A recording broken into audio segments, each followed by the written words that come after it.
Cristo triunfante, y despojando a los principados y a las potestades, los exhibió públicamente, triunfando sobre ellos en la cruz.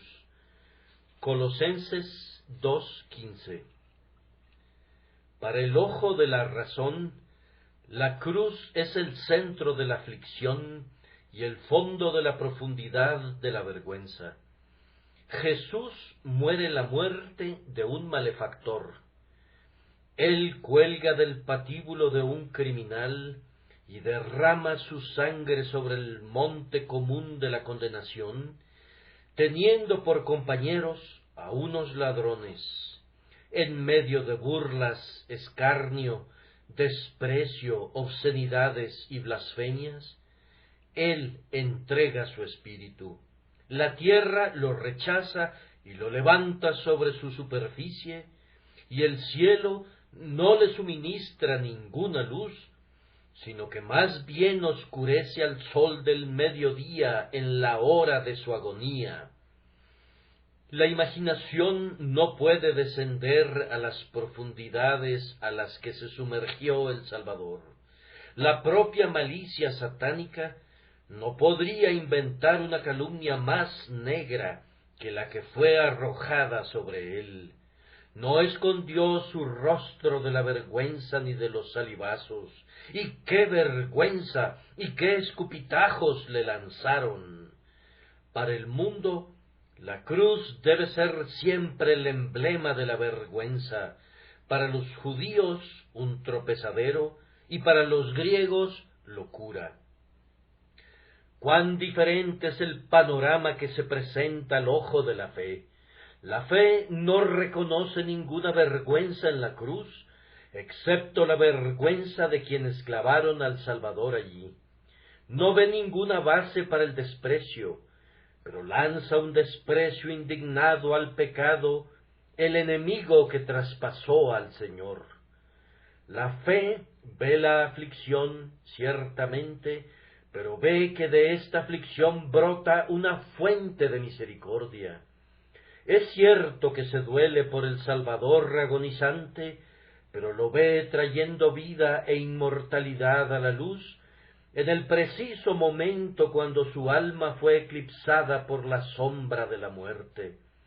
La fe considera la cruz no como un emblema de vergüenza, sino como el símbolo de gloria. Los hijos de Belial arrojaron la cruz en el polvo, pero el cristiano hace de ella una constelación y la ve centelleando en el séptimo cielo. El hombre escupe sobre ella, pero los creyentes, teniendo a los ángeles por compañeros, se inclinan y adoran a quien vive para siempre, aunque una vez fue crucificado. Hermanos míos, nuestro texto nos ofrece una porción del panorama que la fe descubre con certeza cuando sus ojos son ungidos con el colirio del Espíritu. Nos informa que la cruz fue el campo del triunfo de Jesucristo. Allí luchó y allí también conquistó. Siendo victorioso en la cruz, Él dividió el botín. No, es mucho más que esto. En nuestro texto se habla de la cruz como la carroza triunfal en la que Él viajó cuando llevó cautiva la cautividad y dio dones a los hombres. Calvino explica así, de manera admirable, la última parte de nuestro texto. En el griego, la expresión usada permite, es verdad, que la interpretemos así, en él mismo. Es más, la mayoría de los manuscritos tienen esa expresión. Sin embargo, el contexto del pasaje requiere imperativamente que lo leamos de otra manera, pues lo que sería muy pobre para que se aplique a Cristo, se adecúa admirablemente bien cuando se aplica a la cruz. Pues así como había comparado previamente la cruz con un insigne trofeo o una muestra de triunfo con la que Cristo dispersó a sus enemigos, ahora también la compara a un carro triunfal en el que él se mostró con grandiosa magnificencia, pues aunque en la cruz no hay nada sino maldición, fue sin embargo absorbida por el poder de Dios de tal modo que la cruz ha adoptado, por decirlo así, una nueva naturaleza. Pero no hay ninguna tribuna tan magnífica, ningún trono tan augusto, ninguna muestra de triunfo tan distinguida, ningún carruaje tan eminente y honorable como lo es el patíbulo en el que Cristo ha sometido a la muerte y al diablo, el príncipe de la muerte, y es más, Él los ha puesto bajo las plantas de sus pies. Con la ayuda de Dios, hoy voy a predicarles acerca de las dos partes del texto.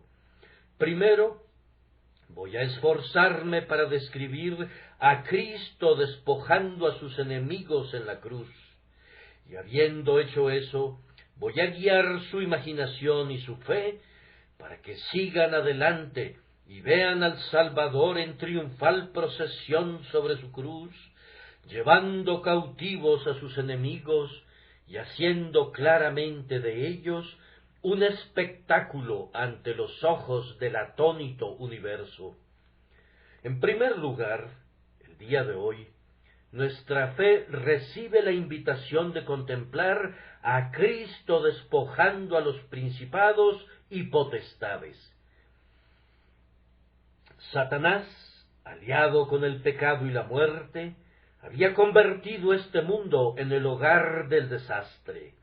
El príncipe del poder del aire, usurpador caído, no contento con sus dominios en el infierno, necesitaba invadir esta hermosa tierra. Él encontró a nuestros primeros padres en medio del Edén, los tentó para que renunciaran a su obediencia al Rey del cielo, y al instante ellos se convirtieron en sus esclavos, esclavos para siempre, si el Señor del cielo no se hubiera interpuesto para rescatarlos. La voz de la misericordia fue escuchada mientras los grilletes estaban siendo remachados a sus pies, clamando: «Ustedes todavía podrán ser libres». En la plenitud del tiempo vendrá uno que herirá la cabeza de la serpiente y liberará a sus prisioneros de la casa de su servidumbre. La promesa se demoró largamente. La tierra gemía y sufría dolores de parto en su servidumbre. El hombre era esclavo de Satanás y las rechinantes cadenas que sujetaban su alma eran pesadas. Al fin, en la plenitud del tiempo, el libertador vino nacido de mujer. Este infante conquistador tenía un palmo de estatura.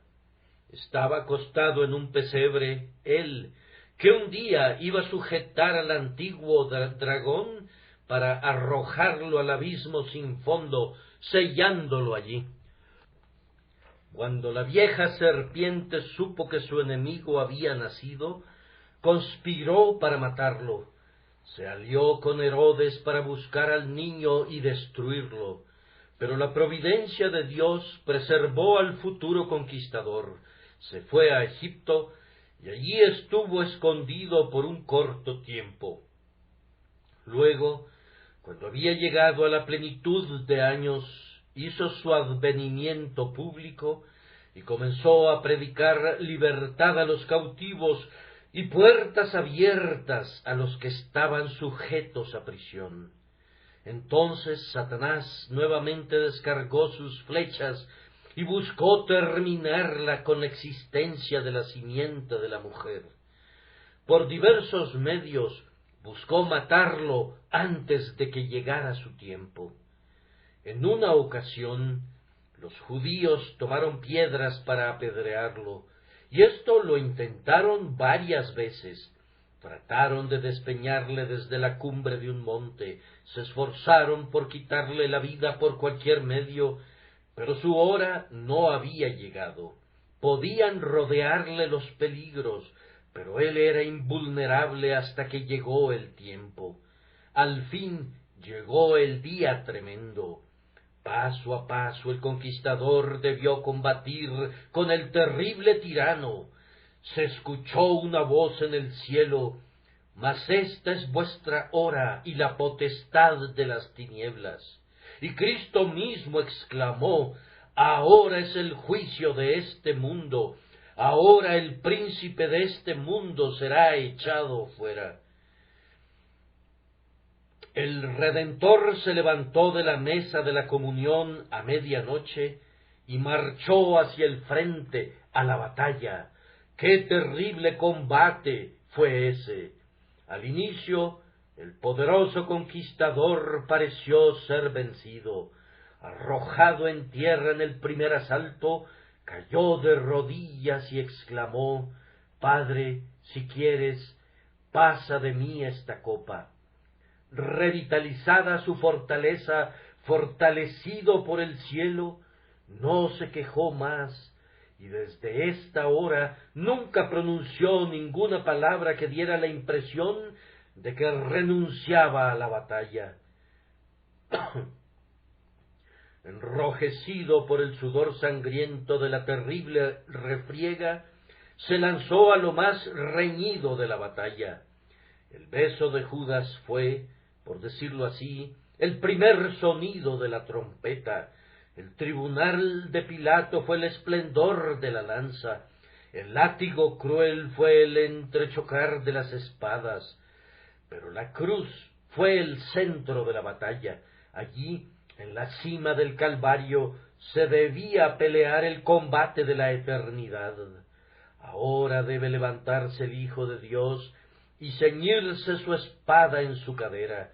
Una terrible derrota o una gloriosa conquista esperan al campeón de la Iglesia. ¿Cuál de las dos será? Nosotros nos quedamos sin aire, sumidos en ansioso suspenso, mientras la tormenta ruge. Escucho el sonido de la trompeta. Los gritos y alaridos del infierno se elevan en terrible clamor. El abismo está desalojando sus legiones, terribles como leones, hambrientos como lobos y negros como la noche. Los demonios se abalanzan en millares. Las fuerzas de reserva de Satanás, que habían sido guardadas para este día de batalla terrible, están rugiendo en sus guaridas. Observen cuán incontables son sus ejércitos y cuán fieros sus rostros. Blandiendo su espada, el archienemigo encabeza la vanguardia, ordenando que sus seguidores no luchen ni con pequeño ni con grande, excepto únicamente con el Rey de Israel. Los líderes de la batalla son terribles. El pecado está allí, y todos sus innumerables vástagos están allí, escupiendo veneno de áspides y clavando sus colmillos mortíferos en la carne del Salvador. La muerte monta el caballo amarillo, y su dardo cruel se abre paso rasgando el cuerpo de Jesús hasta el centro de su corazón. Él está muy triste hasta la muerte. El infierno se aproxima con todos sus carbones de enebro y sus dardos encendidos. Pero como jefe y cabeza de todos ellos está Satanás, recordando muy bien aquel lejano día cuando Cristo lo arrojó desde las murallas almenadas del cielo, avanza con toda su malicia, dando voces para el ataque. Los dardos lanzados al aire son tan incontables que oscurecen el sol. Las tinieblas cubren el campo de batalla, y lo mismo que ocurrió en Egipto, era una oscuridad tan densa que podía tocarse. La batalla no promete durar mucho, ya que se trata de uno contra muchos. Un hombre, no, aclaremos, para que nadie me malinterprete, un dios está en traje de combate enfrentando a decenas de miles de principados y potestades. Avanzan, vienen marchando, y él se enfrenta a todos ellos. Al principio, silenciosamente, él permite que sus filas irrumpan sobre él, soportando tan terriblemente la dureza de su embate, que no pensó en gritar. Pero al fin se escucha el grito de combate. Aquel que lucha por su pueblo comienza a gritar, pero es un grito que hace temblar a la iglesia, y clama: «Tengo sed». La batalla es tan intensa en su contra, y el polvo tan denso, que él se sofoca y tiene sed. Clama: «Tengo sed». ¿Acaso es un signo de que será derrotado pronto? Esperen un momento, vean aquellos montones allá, todos ellos han caído por su brazo, y en cuanto a los demás, no se preocupen. El enemigo no hace otra cosa que apresurarse a su propia destrucción. Su ira y su furia son en vano, pues ya sólo el último escuadrón está atacando. La batalla de las edades casi ha terminado. Al fin las tinieblas son dispersadas. Escuchen atentamente cómo clama el conquistador: «Consumado es». ¿Y dónde están ahora sus enemigos? Han muerto todos. Allí yace el rey de los terrores, traspasado por completo por uno de sus propios dardos. Allí yace Satanás con su cabeza sangrante, quebrantado. Por allá se arrastra la serpiente con su lomo roto, retorciéndose en miseria espantosa. En cuanto al pecado, ha sido hecho pedazos y dispersado a los vientos del cielo. «Consumado es», clamó el conquistador, cuando llegó de Bosra con vestidos rojos. «He pisado yo solo el lagar, y de los pueblos nadie había conmigo. Los pisé con mi ira, y los hollé con mi furor, y su sangre salpicó mis vestidos». Y ahora procede a dividir el botín. Hacemos una pausa aquí para observar que dividir el botín es una señal segura de que la batalla ha sido ganada por completo. El enemigo no permitirá nunca que el botín sea dividido entre los conquistadores mientras le quede alguna fuerza. Ciertamente podemos deducir de nuestro texto que Jesucristo ha puesto en fuga, ha derrotado de manera completa y definitiva, ha puesto en retirada a todos sus enemigos, pues de lo contrario no habría dividido el botín. Y ahora, ¿qué significa la expresión que Cristo divide el botín? Yo entiendo que significa, en primer lugar, que él desarmó a todos sus enemigos. Satanás vino en contra de Cristo. Él tenía en su mano una aguda espada llamada la ley, bañada en el veneno del pecado, de tal forma que cada herida que la ley infligía era mortal.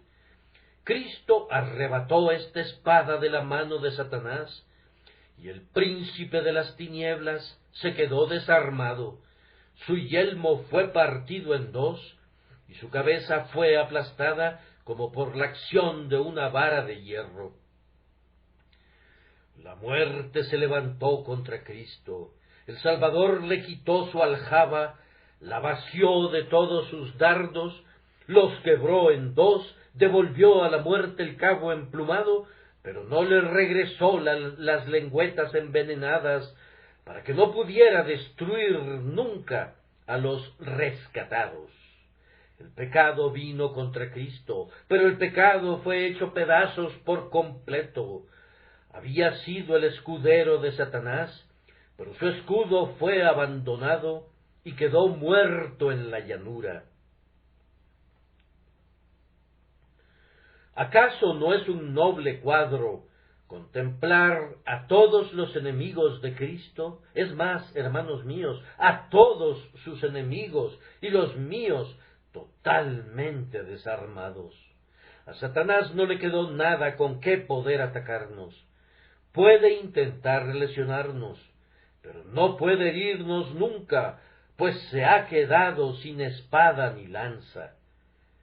En las antiguas batallas, especialmente entre los romanos, cuando el enemigo había sido vencido, era costumbre quitarle todas sus armas y sus municiones. Después, los enemigos eran despojados de su armadura y de sus vestiduras, sus manos eran atadas tras la espalda y se les hacía pasar bajo el yugo. Ahora, lo mismo ha hecho Cristo con el pecado, la muerte y el infierno.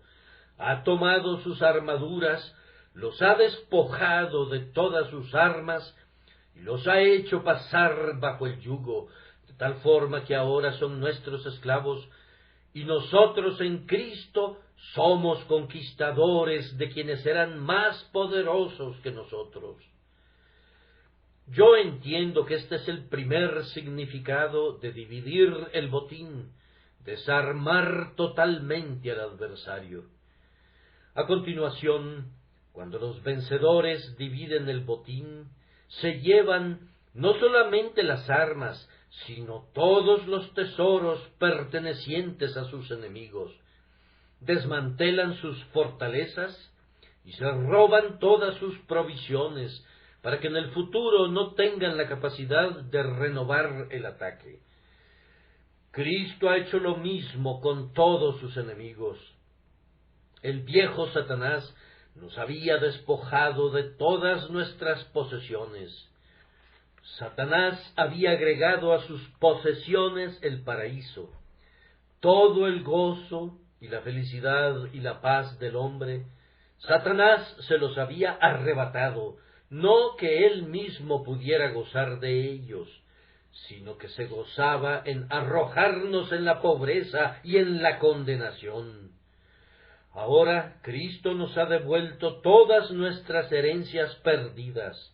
El paraíso es nuestro, y Cristo nos ha regresado más que todo el gozo y la felicidad que tuvo Adán. Oh ladrón de nuestra raza, cómo eres despojado y llevado cautivo. ¿Tú despojaste a Adán de sus riquezas? El segundo Adán te las ha arrebatado. ¿Cómo ha sido hecho pedazos y quebrado quien fue el martillo de la tierra entera? El devastador se ha convertido en desolación. Ahora el necesitado será recordado, y el manso heredará la tierra otra vez. Se repartirá entonces botín de muchos despojos, los cojos arrebatarán el botín. Más aún, cuando los vencedores dividen el botín, es usual que se lleven todos los ornamentos del enemigo, las coronas y las joyas. Cristo en la cruz hizo lo mismo con Satanás. Satanás llevaba una corona sobre su cabeza, una altiva diadema de triunfo. Yo combatí al primer Adán, dijo, yo lo vencí, y he aquí mi diadema reluciente. Cristo se la arrebató de su frente en la hora en que hirió la cabeza de la serpiente, y ahora Satanás no puede jactarse de una sola victoria, está completamente derrotado. En la primera refriega conquistó al hombre, pero en la segunda batalla el hombre lo venció.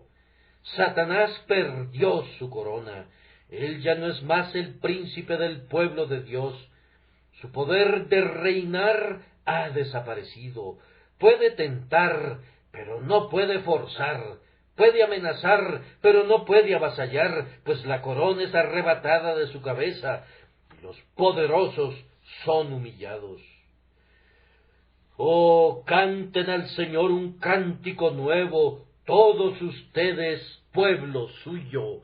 Hagan un estruendo de gozo por él con salmos, todos ustedes, sus redimidos, pues él ha hecho pedazos las puertas de bronce y ha cortado las barras de hierro, ha quebrado el arco y la lanza, ha quemado los carros en el fuego, ha destrozado a nuestros enemigos y ha dividido el botín con los fuertes.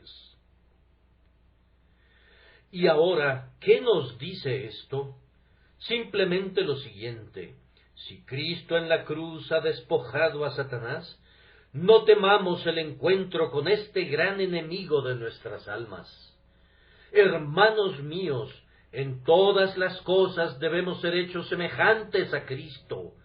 Debemos cargar con nuestra cruz, y en esa cruz debemos pelear como Él lo hizo, con el pecado y la muerte y el infierno. No temamos. El resultado de la batalla está garantizado, pues como el Señor nuestro Salvador ha vencido una vez, también nosotros ciertamente conquistaremos en Él. Que nadie de ustedes tenga miedo ni súbito temor cuando el maligno venga contra ustedes. Si él los acusara, respóndanle con estas palabras: ¿quién acusará a los escogidos de Dios? Si él los condenara, ríanse de él con desprecio, clamando: ¿quién es el que condenará? Cristo es el que murió, más aún, el que también resucitó. Si él amenazara con separarlos del amor de Cristo, enfréntense con confianza, por lo cual estoy seguro de que ni la muerte, ni la vida, ni ángeles, ni principados, ni potestades, ni lo presente, ni lo porvenir, ni lo alto, ni lo profundo, ni ninguna otra cosa creada, nos podrá separar del amor de Dios, que es en Cristo Jesús, Señor nuestro.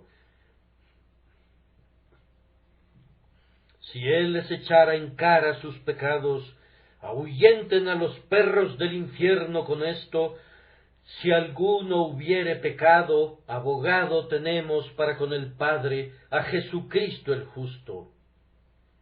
Si la muerte los amenazara, grítenle a la cara: ¿dónde está, oh muerte, tu aguijón? ¿Dónde, oh sepulcro, tu victoria? Sostén la cruz ante ti, que ella sea tu escudo y tu adarga, y puedes tener la seguridad de que así como tu Señor no solamente ahuyentó al enemigo, sino que después tomó el botín, sucederá lo mismo contigo. Tus batallas con Satanás serán una ventaja para ti. Te volverás más rico a costa de tus antagonistas. Entre más numerosos sean ellos, mayor será tu parte del botín. Tu tribulación obrará paciencia, y tu paciencia experiencia, y tu experiencia esperanza, una esperanza que no avergüenza. A través de toda esta tribulación heredarás el reino, y los propios ataques de Satanás te ayudarán a gozar más del reposo que queda para el pueblo de Dios. Ponte en formación de combate frente al pecado y Satanás. Todos ustedes que tensan el arco, dispárenles, no escatimen flechas, pues sus enemigos son rebeldes contra Dios. Levántate en contra de ellos, pon tu pie en sus cuellos, no temas, ni tampoco desmayes, pues la batalla es del Señor, y Él los entregará en tus manos. Sé valeroso, recordando que tienes que combatir con un dragón sin aguijón.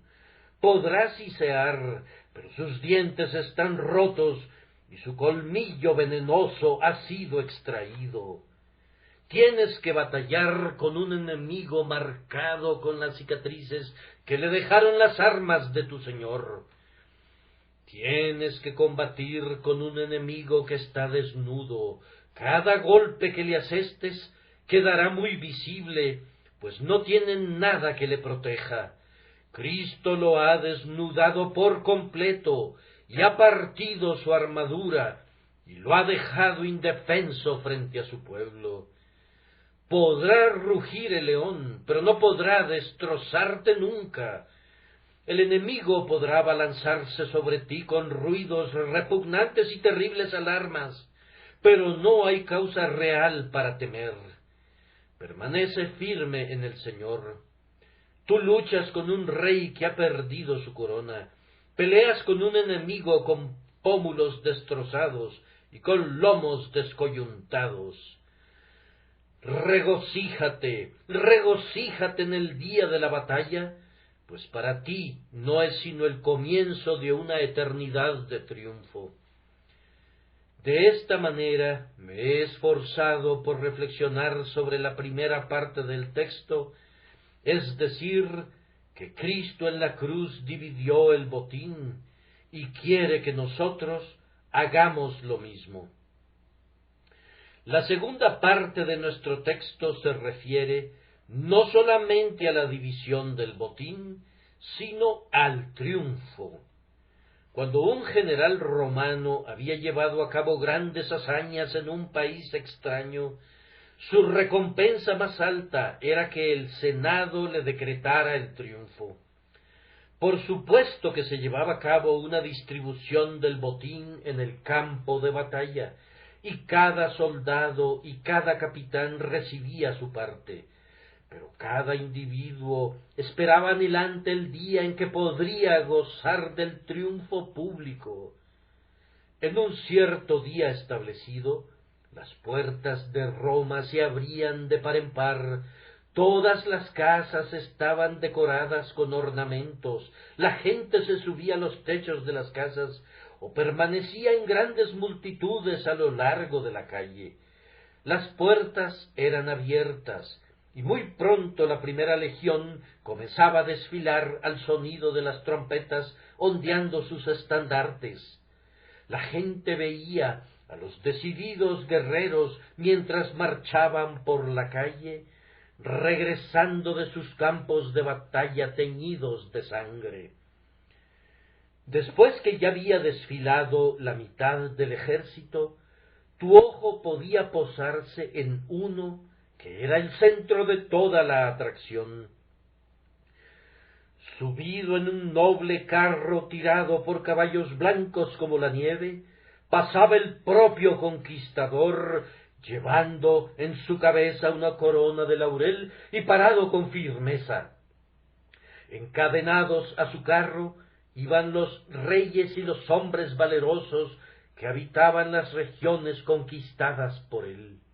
Inmediatamente después de ellos venía parte del botín, el marfil y el ébano eran transportados, así como las bestias de los diferentes países que había sometido.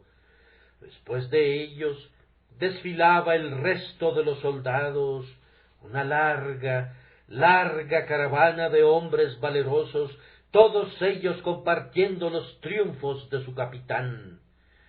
Detrás de ellos seguían los estandartes, las viejas banderas que habían ondeado en alto en la batalla, y los estandartes que habían sido arrebatados al enemigo. Y después de todo esto, grandes emblemas pintados con las importantes victorias del guerrero.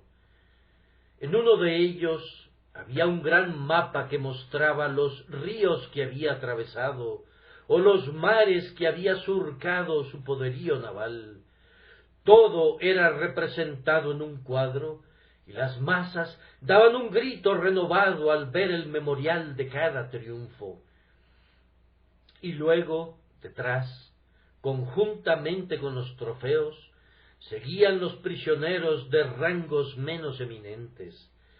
Luego, la retaguardia era acompañada del sonido de la trompeta, que se agregaba a la aclamación de la muchedumbre. Era un día noble para la vieja Roma. Los niños no olvidarían nunca esos triunfos. Ellos calculaban sus años por lapsos de tiempo desde un triunfo al otro. Se guardaban un solemne día festivo.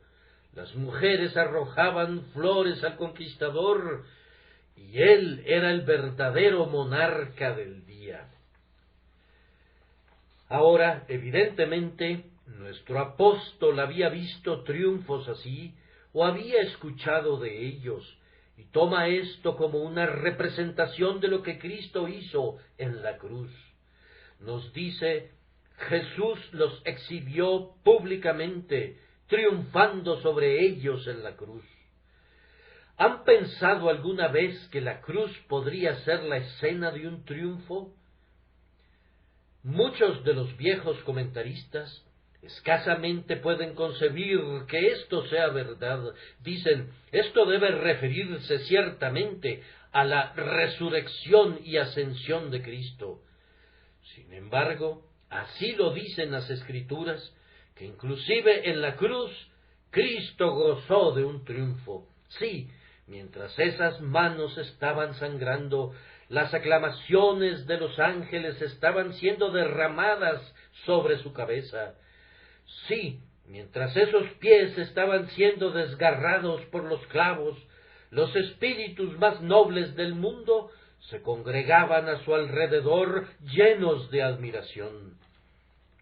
Y cuando él murió en esa cruz teñida de sangre, en medio de agonías inexpresables, se escuchó una exclamación como nunca se había escuchado antes por los rescatados en el cielo, y todos los ángeles, con la más sonora armonía, cantaron su alabanza. Y luego, con el coro completo, se cantó el cántico de Moisés, el siervo de Dios y del Cordero, pues él había cortado ciertamente a Rahab y había herido severamente al dragón. Canten al Señor, pues él ha triunfado gloriosamente. El Señor reinará por siempre y para siempre, Rey de reyes y Señor de señores.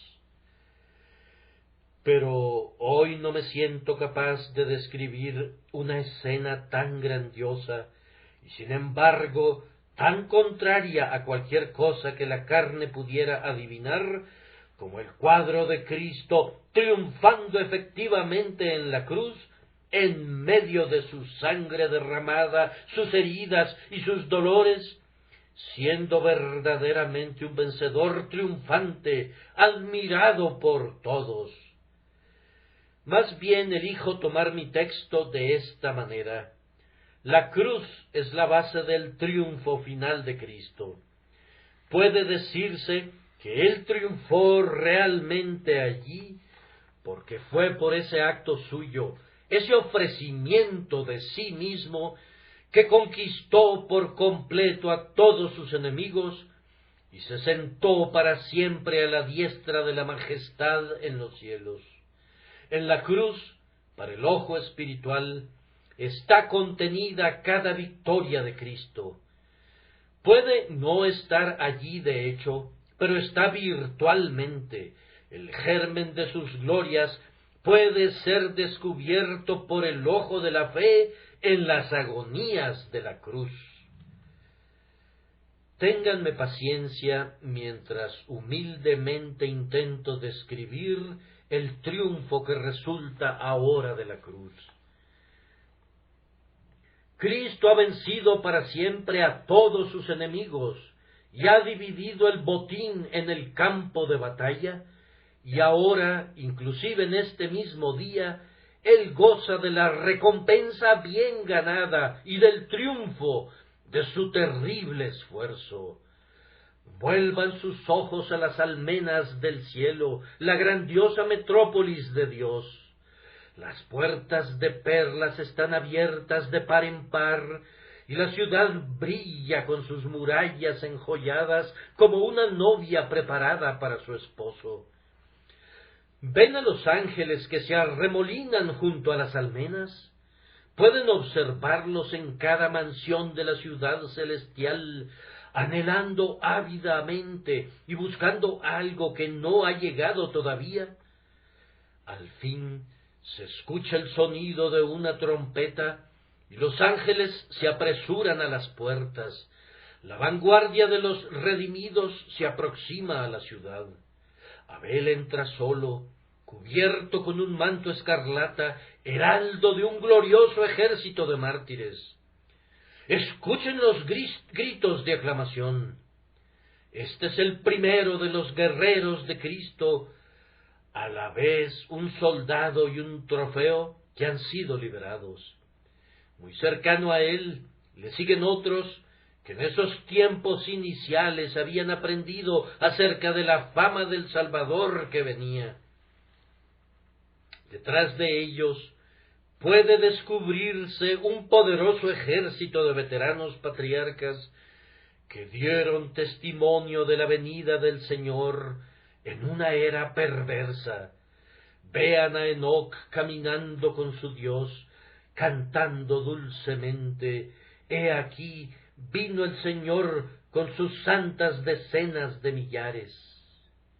Allí también está Noé, que había navegado en el arca con el Señor como su piloto. Luego sigue Abraham, Isaac y Jacob, Moisés y Josué y Samuel y David, todos hombres poderosos de valor. Escúchenlos cuando entran. Cada uno de ellos agita su yelmo en el aire y clama al que nos amó y nos lavó de nuestros pecados con su sangre. A él sea honra y gloria y dominio e imperio por los siglos de los siglos. Hermanos míos, miren con admiración este noble ejército. Observen a los héroes conforme marchan a lo largo de las calles de oro, encontrándose en todas partes con un recibimiento entusiasta de los ángeles que guardaron su primer estado. Avanzan muchedumbres, esas legiones incontables. ¿Hubo jamás un espectáculo así? No es el desfile de un día, sino el espectáculo de todo tiempo. Por 4000 años, el ejército de los redimidos de Cristo avanza como un arroyo. Algunas veces el escuadrón es pequeño, pues a menudo el pueblo ha sido mermado y humillado, pero muy pronto sigue una muchedumbre, y avanzan, y avanzan, y avanzan muchos más, todos clamando, todos alabando a quien los amó y se entregó por ellos. Pero vean, él viene. Veo a su heraldo inmediato, cubierto con una piel de pelo de camello y un cinturón de cuero alrededor de sus lomos. El príncipe de la casa de David está muy cerca, que todos los ojos estén muy abiertos. Ahora fíjense, no únicamente los ángeles, sino también los redimidos abarrotan las ventanas de los cielos. ¡Él viene! ¡Él viene! Es el propio Cristo.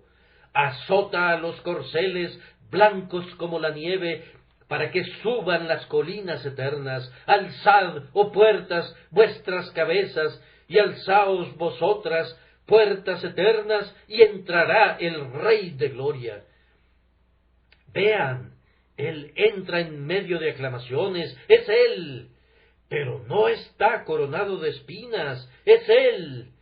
Pero aunque sus manos llevan las cicatrices, no están manchadas de sangre, sus ojos son como una llama de fuego, y en su cabeza hay muchas coronas, y en su vestidura y en su muslo tiene escrito este nombre: Rey de reyes y Señor de señores. Está parado en alto en esa carroza que tiene en su interior recamado de amor por las doncellas de Jerusalén. Cubierto con una vestidura teñida en sangre, es reconocido como emperador del cielo y de la tierra.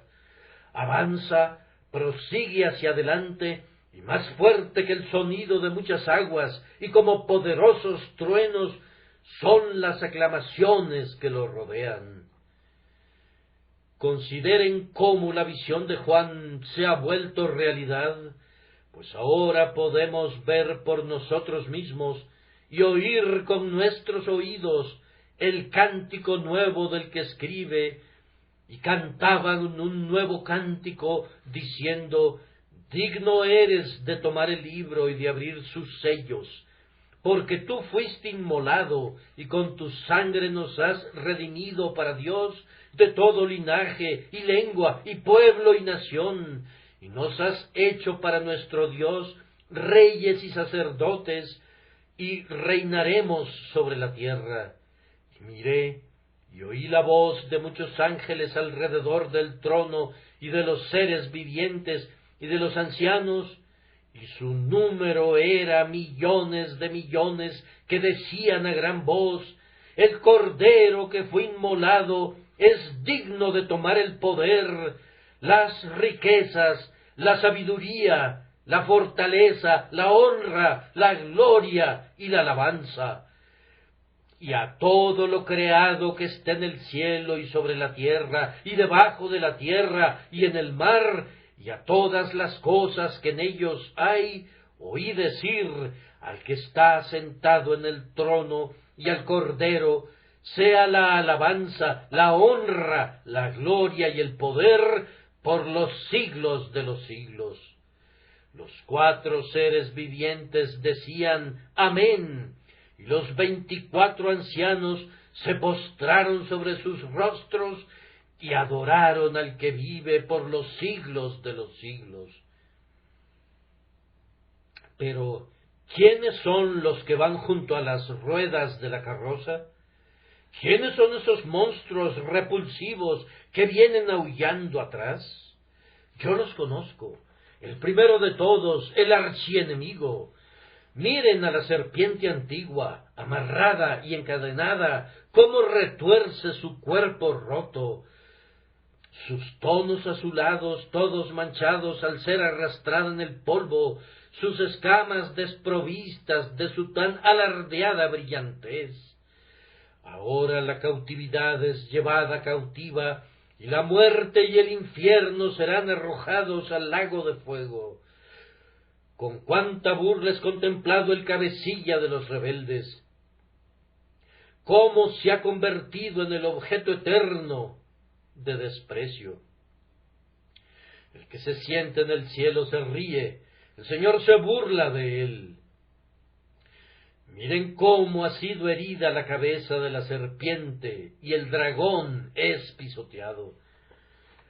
Y ahora, miren atentamente aquel monstruo horrible, el pecado, atado a la mano de su satánico progenitor. Miren cómo voltea sus ojos encendidos. Observen cómo se contorsiona y se retuerce en agonías.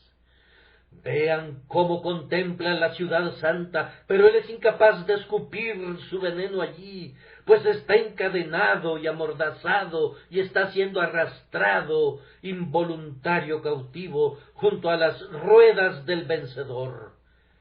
Y allí también está la vieja muerte, con sus dardos rotos y sus manos atrás, el siniestro rey de los terrores. Él también va cautivo. Escuchen la canción de los redimidos, de quienes han entrado al paraíso, al ver cómo son arrastrados esos imponentes prisioneros. Digno es él, claman, de vivir y reinar al lado de su Padre Todopoderoso, por cuanto subiendo a lo alto llevó cautiva la cautividad y dio dones a los hombres. Y ahora, detrás de él, veo fluir a la gran masa de su pueblo. Llegan primero los apóstoles, que en piadosa comunión cantan himnos al Señor, y luego sus sucesores inmediatos, y luego la larga formación de quienes, soportando crueles burlas y sangre, a través de la llama y de la espada, han seguido a su Señor. Estos son aquellos de quienes el mundo no es digno, las más brillantes estrellas del cielo. Miren también a los poderosos predicadores y confesores de la fe, Crisóstomo, Atanasio, Agustín y los demás. Sean testigos de su santa unanimidad cuando alaban al Señor. Después dejen que su mirada recorra los centelleantes escuadrones hasta que lleguen a los días de la Reforma. Veo en el centro del escuadrón a Lutero, Calvino y Zwinglio, 3 santos hermanos. Veo a la cabeza de ellos a Wycliffe y a Hus y a Jerónimo de Praga, todos marchando juntos. Y luego veo un número que nadie puede contar, convertidos a Dios por medio de estos reformadores poderosos, que ahora siguen al Rey de Reyes y Señor de Señores. Y mirando a nuestro propio tiempo, veo que la corriente se hace más ancha y más amplia, pues son muchos los soldados que han entrado al triunfo de su Señor en estos últimos tiempos. Podremos lamentarnos de su ausencia de nosotros, pero debemos gozarnos por su presencia con el Señor. Pero ¿cuál es el clamor unánime? ¿Cuál es el cántico que resuena desde el primer escuadrón hasta el último? Es este: al que nos amó y nos lavó de nuestros pecados con su sangre, a él sea gloria e imperio por los siglos de los siglos. ¿Acaso han cambiado la tonada? ¿Han suplantado su nombre por el de otro? ¿Han puesto la corona en la cabeza de otro, o han colocado a otro héroe en la carroza? Ah, no, ellos están contentos de ver que la triunfante procesión continúe su marcha triunfal, y se gozan al contemplar los renovados trofeos de su amor, pues cada soldado es un trofeo, cada guerrero en el ejército de Cristo es otra prueba de su poder salvador y de su victoria sobre la muerte y el infierno. No tengo tiempo para extenderme más, pues de lo contrario describiría los impresionantes cuadros al fin de la procesión, pues en los antiguos triunfos romanos los hechos del conquistador eran descritos en las pinturas, las ciudades que había tomado, los ríos que había atravesado, las provincias que había sometido, las batallas que había librado. Todo eso era representado en cuadros expuestos a la vista del pueblo, que con gran júbilo y gozo se arremolinaba alrededor de él, o lo veían por las ventanas de sus casas y llenaban el aire con sus aclamaciones y aplausos. Yo podría mostrarles, en primer lugar, el cuadro de los calabozos del infierno destruidos por completo. Satanás había preparado en lo más profundo de los abismos de las tinieblas una prisión para los elegidos de Dios, pero Cristo no ha dejado piedra sobre piedra de ellos.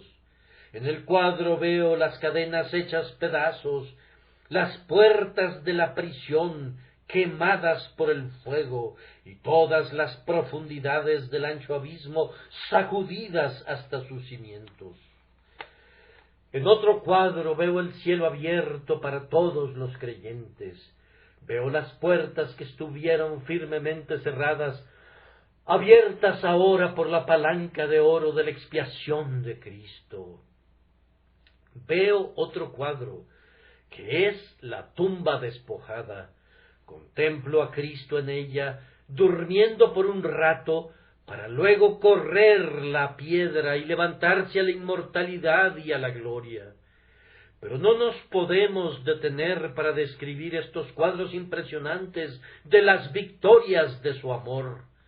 Sabemos que llegará el tiempo cuando la triunfante procesión se detenga, cuando el último de sus redimidos entre en la ciudad de la felicidad y del gozo, y cuando al sonido de la trompeta que se escuche por última vez, Él ascenderá al cielo y tomará a su pueblo para que reine con Dios, nuestro Padre, por los siglos de los siglos, mundo que no conoce fin.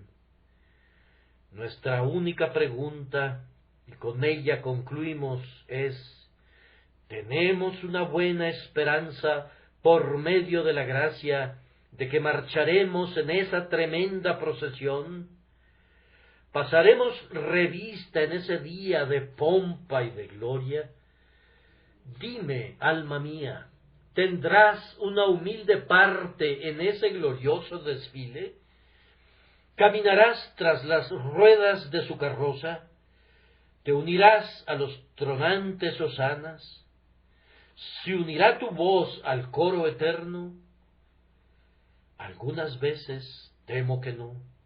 Hay momentos en que se nos ocurre la terrible pregunta: ¿qué pasa si mi nombre queda afuera cuando se lea la lista de la convocación? Hermanos, ¿no les preocupa ese pensamiento? Sin embargo, hago la pregunta de nuevo. ¿Pueden responderla? ¿Estarán allí? ¿Podrán ver esta pompa? ¿Le verán triunfar sobre el pecado, la muerte y el infierno al fin? ¿Puedes contestar esta pregunta? Hay otra pregunta, pero la respuesta servirá para ambas. ¿Crees en el Señor Jesucristo? ¿Es Él tu confianza y tu protección? ¿Le has entregado tu alma para que la guarde? Descansando en su poder, puedes decir en nombre de tu espíritu inmortal: no tengo ningún otro refugio, mi alma desvalida depende de ti. Si puedes decir eso, tus ojos lo verán en el día de su gloria. Es más, tú compartirás su gloria y te sentarás con él en su trono, así como él ha vencido y se sienta con su Padre en su trono. Me ruborizo al predicar, como lo he hecho hoy, acerca de un tema que está más allá de mi alcance. Sin embargo, no podía dejar de cantarlo, más bien, de la manera posible, debía cantarlo. Que Dios engrandezca su fe y fortalezca su esperanza e inflame su amor y los prepare para ser hechos partícipes de la herencia de los santos en la luz, para que cuando venga en medio de las nubes del cielo, sobre las alas del viento, estén listos para encontrarse con Él y puedan ascender con Él para ver para siempre la visión de su gloria. Que Dios nos otorgue esta bendición por Cristo nuestro Señor. Amén.